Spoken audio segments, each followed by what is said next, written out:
Esta historia comenzó cuando un día de fiesta, a altas horas de la madrugada, uno de mis mejores amigos, charlando tranquilamente, me explica el triángulo de Pitágoras desde una visión totalmente diferente de cómo me la habían enseñado en el colegio.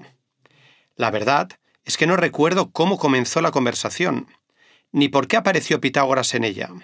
Fiesta, madrugada, Pitágoras... No cuadra, ¿verdad? A veces no todo cuadra y a veces no todo sucede cuando uno se lo espera.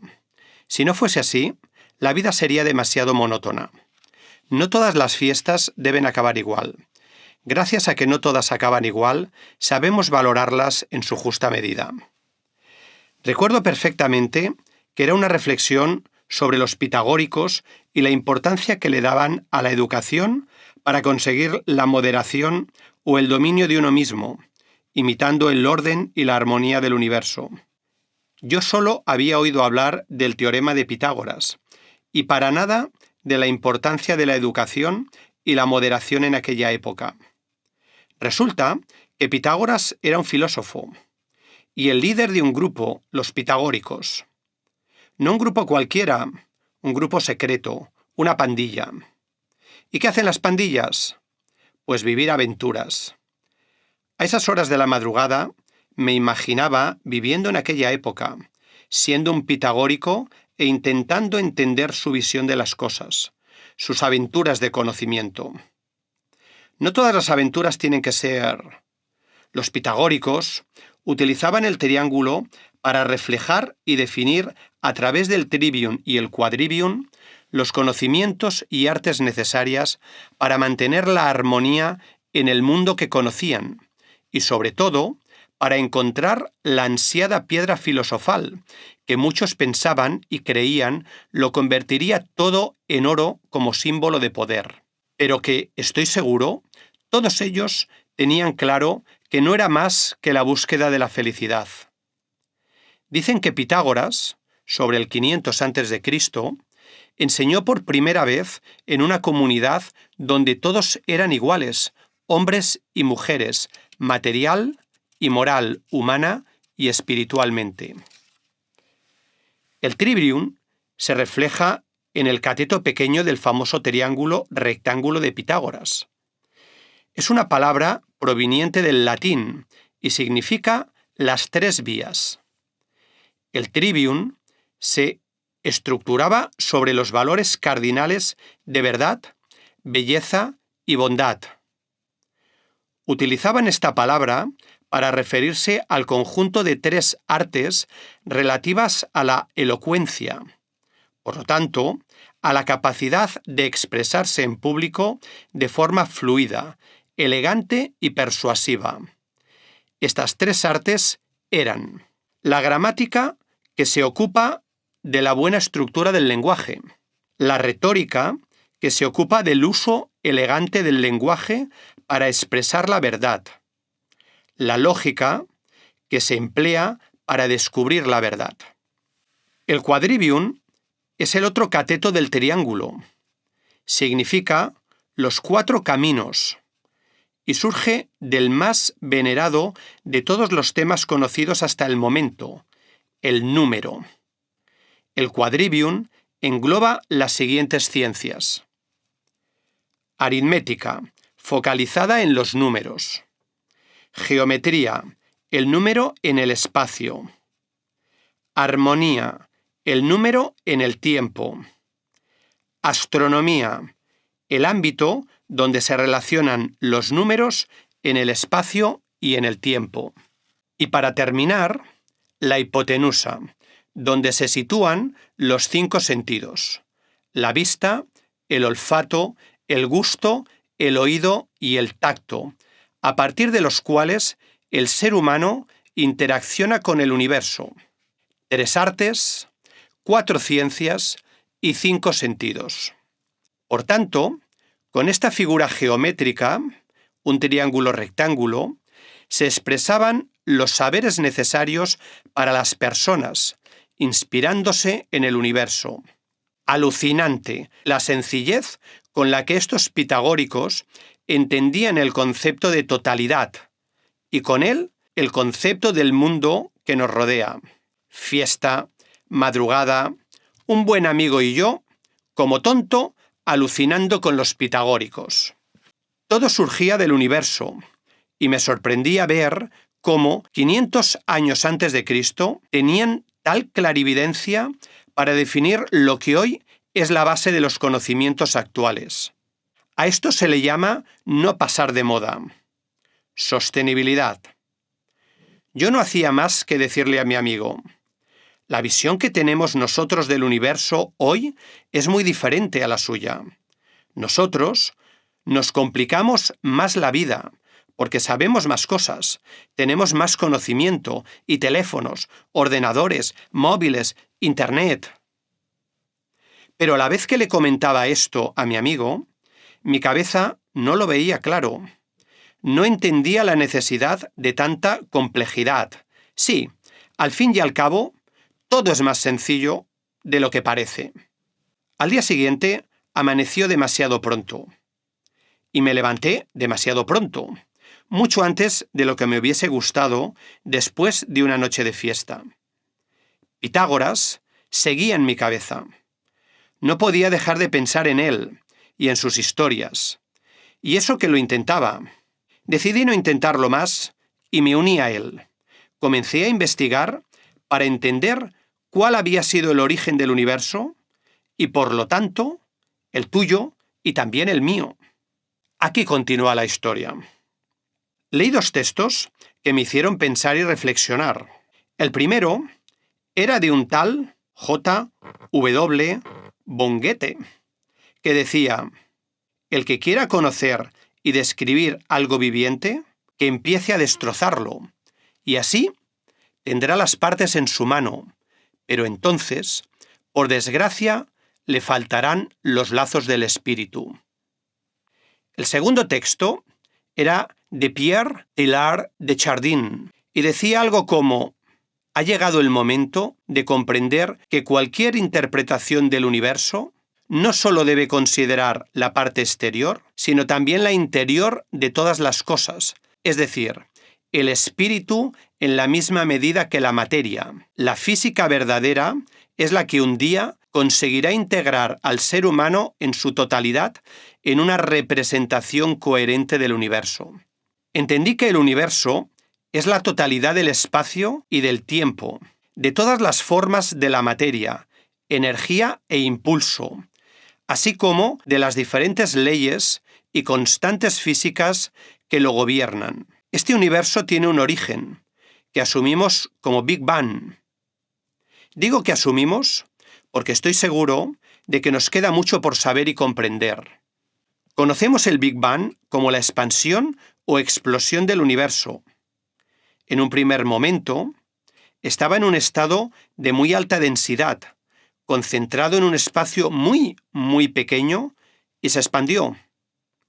Tras una explosión inicial, se produjeron unos temblores u ondas gravitacionales, estas que ahora aparecen en los medios de comunicación, que ahora se están descubriendo, producidas por las vibraciones cuánticas en el espacio-tiempo, que iniciaron el proceso de inflación cósmica, similar a la inflación de la economía con la que nos bombardean casi cada día.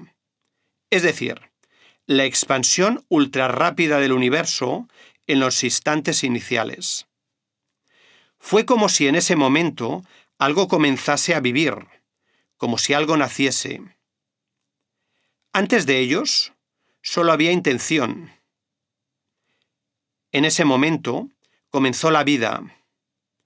Imagínate un espacio muy pequeño, lleno de pelotas que, en un momento determinado, debido al movimiento de una de ellas, porque una de ellas se despierta de su letargo y comienza a vivir, se mueven todas, se despiertan todas y por una reacción en cadena salen del espacio, deciden vivir y encontrar su lugar en el universo. Esto es lo que pasó a gran escala en el universo. Después de esta expansión, el universo se enfrió lo suficiente para comenzar a estabilizarse, aposentarse y permitir la formación de partículas como los átomos. Nubes gigantes de estos átomos primordiales se unieron gracias a la gravedad. Se formaron las estrellas y las galaxias, y poco a poco se creó nuestro planeta, en el que aparecimos nosotros. Un planeta tan singular respecto de los otros de la galaxia que lo llamaron Tierra. Hoy, este planeta forma parte de la Vía Láctea. Por lo tanto, es una parte del conjunto al que llamamos universo. Si relacionamos todo esto con la famosa teoría de las cuerdas, un modelo de física teórica muy bonito que asume que las partículas materiales, los átomos aparentemente puntuales, son en realidad estados vibratorios de un objeto más básico llamado cuerda o filamento, podremos entender que la Tierra es una realidad puntual que forma parte de un conjunto mayor al que llamamos universo. Todo depende de la escala en la que nos movamos y del prisma que utilicemos para mirar. Materia y energía expresan lo mismo y dan sentido a lo que conocemos como dualidad onda-partícula. Todo lo que nos rodea se comporta como una partícula y también como una onda. Materia y energía. Todo es uno. Este es el proceso de la unificación. Encontré una imagen que representaba los niveles de aumento de la materia y sintetizaba la teoría de cuerdas gráficamente.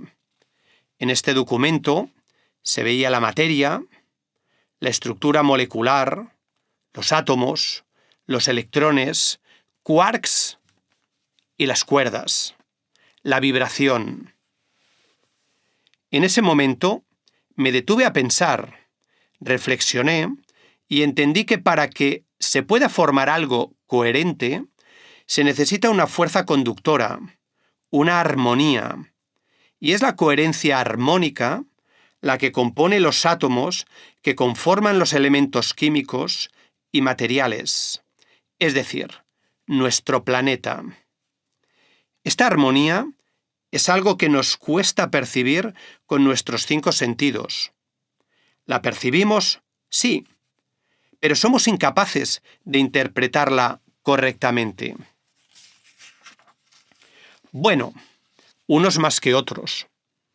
Los pájaros y otros seres de nuestro planeta, esto lo hacen mejor que nosotros. Interpretan a la perfección el sentir del planeta y se adaptan a él. Sienten sus movimientos, como es el caso cuando estos se expresan en forma de terremoto, maremoto o tsunami. Seguí buscando más información y leí muchas definiciones referentes a lo que entendemos que es nuestro universo, pero hubo una en cuestión que me llamó la atención. Era a través de una trilogía que habían investigado unos diseñadores: materia, energía y forma. Esta trilogía define de una forma muy sencilla qué es, qué lo compone y cómo funciona nuestro planeta. Además, sirve de modelo para visualizar que todo actúa de una manera armónica y que los conceptos de fractalidad y correspondencia son fundamentales para entenderlo. Materia es energía, como energía es materia, igual que arriba es abajo, como abajo es arriba.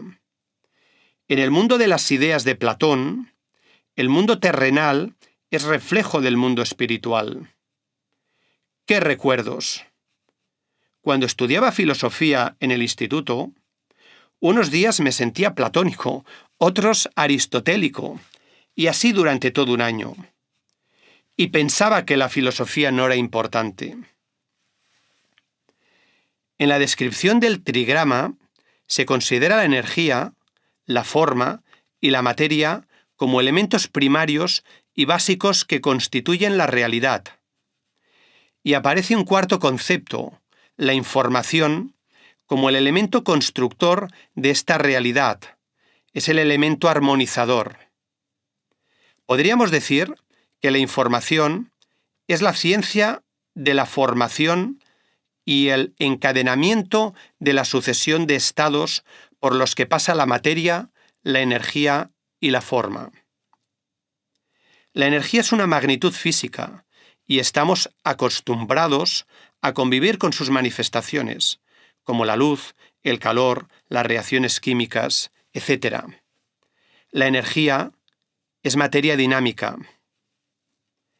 La materia es la que nos resulta más familiar, y aunque habitualmente consideramos que es sólida, está formada por el vacío, y la proporción de partículas es ínfima.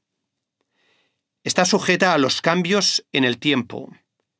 Es energía estática. La forma es una cualidad fundamental de los elementos constitutivos de las cosas. Se considera el resultado de una operación deliberada. Es la organización de la materia y la coherencia de la energía. Sabemos que hay unas formas más coherentes que otras, unas formas con las que interaccionamos mejor que con otras, unas formas más bellas que otras.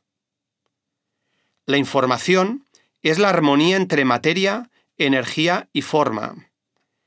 Es la coherencia que permite organizar la realidad que conocemos y vivimos cada día.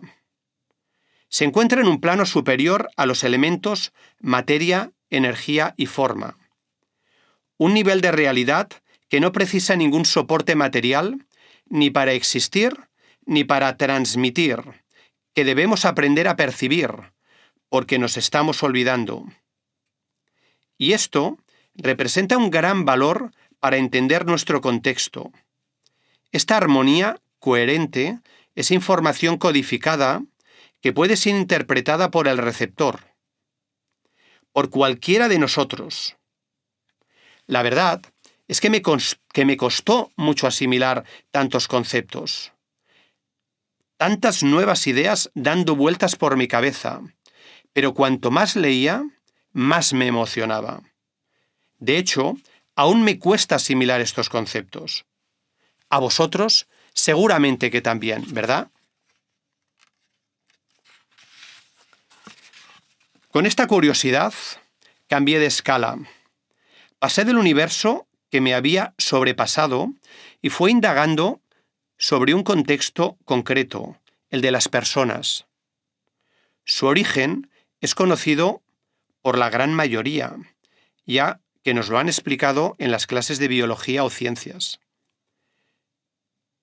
Vienen del óvulo y el esperma, que conjuntamente dan lugar a nuestra formación. En este proceso de darnos forma, con la coherencia del óvulo y esperma, nos dan la información necesaria para crearnos como elemento único y diferente del resto. Como sabemos, el ADN tiene como función principal el almacenamiento de información a largo plazo. El ADN sería el manual de instrucciones genéticas utilizadas en el desarrollo y funcionamiento del ser en cuestión. Me di cuenta de que en este contexto también aparecía el concepto de fractalidad y correspondencia. La suma de todas las partes está contenida en cada una de las partes. Es decir, todas nuestras células, formadas por las instrucciones del óvulo más las del esperma, contienen información de todo nuestro cuerpo, como si de un holograma se tratara. Entre los diferentes planos en que se manifiesta la vida, físico, mental y espiritual, existe algo que los unifica. Es decir, todos ellos se entrelazan los unos con los otros, están contenidos los unos en los otros, formando un todo armónico. Fue tal mi fascinación que volví a cambiar de escala y decidí analizar la materia y todos los elementos químicos que la componen y conforman, y leí algo como lo que os explico a continuación. Fijaros, Si escalamos el átomo al tamaño de una bola de aproximadamente 5 milímetros de diámetro, la envoltura de electrones estaría a 2,5 kilómetros del núcleo. Es decir, nuestro átomo tendría un diámetro de 5 kilómetros. Y entonces me pregunté, ¿esto implicaría que una pieza de metal, por ejemplo, un lingote de oro, estaría prácticamente llena de nada? Deduje que si las cosas sólidas que nos rodean son materia y la materia está compuesta por átomos, que a su vez están compuestos de pequeñas partículas como electrones, neutrones y protones, nuestro lingote de oro estaría formado por muchos millones de átomos. Hasta aquí todo correcto. Entonces, pensé que si percibimos que nuestro lingote de oro es macizo y denso y pesado, será porque está formado y relleno de átomos compactos. Pero entonces me volví a preguntar, ¿no habíamos dicho que estaba lleno de nada? ¿Seguro que es así? ¿Falla algo? Si os digo la verdad, me sigue costando entenderlo y me sigue impresionando de la misma manera. Y a la única conclusión que llego, si se puede llamar conclusión, es que lo que llamamos sólido no es nada más que energía, campo electromagnético o no sé de qué, que genera la forma. Lo que llamamos sólido y líquido no es nada más que energía densa que ocupa poco espacio. Es como si su subconsciente, el de las partículas de vida, las llevase a unirse de manera compacta, como lo estaban antes de la gran explosión. ¿Qué os parece a vosotros? Llegué a esta conclusión, pues me acordé de lo que me dijo mi madre un día, cuando intentaba explicarle lo que aprendía estudiando química. Cuando todo esto comenzó, estaba en la universidad estudiando la carrera de Ciencias Químicas y especializándome en ciencia de los materiales. Mi madre me dijo, lo que me explicas de por qué los metales se oxidan y el hierro se corroe es tan básico como la vida misma. Cuando dos almas son separadas en contra de su voluntad, no habrá fuerza humana que evite su unión. Se buscarán y se encontrarán. Entendí entonces el significado del concepto unión, independiente del concepto espacio y tiempo. Dos podían estar unidos sin estar físicamente juntos. En aquel momento no lo relacioné, pero hoy me atrevo a decir que mi madre era una mujer avanzada a su tiempo. Era lo que es, una mujer sabia, independientemente del concepto espacio y tiempo. Por si no lo sabéis, el hierro en la naturaleza se encuentra en forma de minerales como la hematita y la magnetita, que son óxidos de hierro, la limonita, que es un hidróxido de hierro, y la siderita, que es un carbonato de hierro. Esto quiere decir que el hierro tiene tres amigos del alma, que son el oxígeno, el hidrógeno y el carbono. Podríamos decir que son felices juntos. El hombre descubrió la importancia del hierro para ganar guerras, para construir ferrocarriles, rascacielos y muchas otras cosas. Pero el hombre solo quería el hierro, no quería a sus amigos, no le servían, y trabajó para poder separarlos. Pasó por la edad del hierro y por toda la Edad Media y llegó a la Revolución Industrial y a la Edad del Acero. Construyó grandes y altos hornos para, con mucho esfuerzo y energía, separar al hierro de sus amigos de la infancia, y lo logró. Logró reducirlo, bueno, casi del todo, y digo casi porque el carbono ahí se quedó de tal manera que al hierro, con un poquito de carbono, hoy se le conoce con el nombre de acero. Acero al carbono, y es el material metálico más utilizado del mundo. Sacó de esos grandes y altos hornos hierro solitario y triste, y lo conformó en lingotes. Y fue entonces cuando le presentó a nuevos amigos, a los que llamó aleantes, amigos como el cromo y el níquel, que hicieron inoxidable al acero, como el niobio y el vanadio, que le hacen ser más fuerte todavía, y a muchos otros. Pero no eran los amigos del alma, no eran sus amigos de la infancia. Así, el hierro, ese hierro solitario, ese acero al carbono, cuando ve a sus amigos de la infancia, que son felices, sobre todo cuando ve al agua y el agua le ve al hierro, se establece una fuerza interior que hace que se vuelvan a encontrar y formen la herrumbre rojiza que a nosotros no nos gusta, a los humanos, pero que no es nada más que el símbolo de la felicidad de dos almas que se vuelven a juntar, la del hierro con la del oxígeno. Seguía lo mío, la materia femenina y los elementos masculinos. ¡Qué curioso! Me di cuenta de que la materia tenía su propio lenguaje, y lo tenía desde siempre. Ella lo había creado. Y siempre se remonta a los famosos filósofos presocráticos que interpretaron el universo y su movimiento a través de los 4 elementos básicos: agua, aire, fuego, tierra y un 5º elemento armonizador al cual se le dio el nombre de éter y Aristóteles llamó quinta esencia. Ellos también necesitaban armonía. Desde entonces, y seguro que desde mucho antes, la materia ha marcado el conocimiento.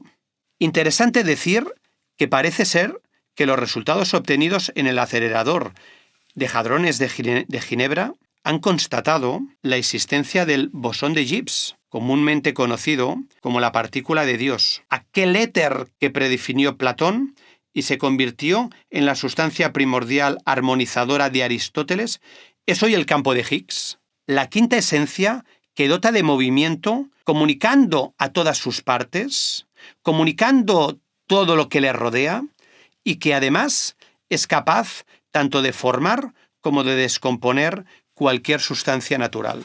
Y es aquí cuando me pregunté por qué este lenguaje no se enseñaba en las escuelas, al mismo tiempo que se enseña el lenguaje de los números, el de las letras y el de las notas musicales. Matemáticas, el abecedario y las notas musicales. Matemáticas, números, abecedario, lenguaje, notas musicales, música.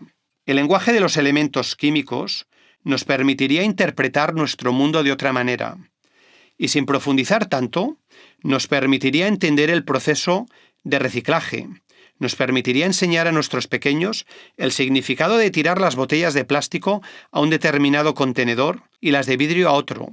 Seguramente podríamos explicar de manera diferente cómo y por qué es mejor o peor envolver los bocadillos del recreo con uno u otro material.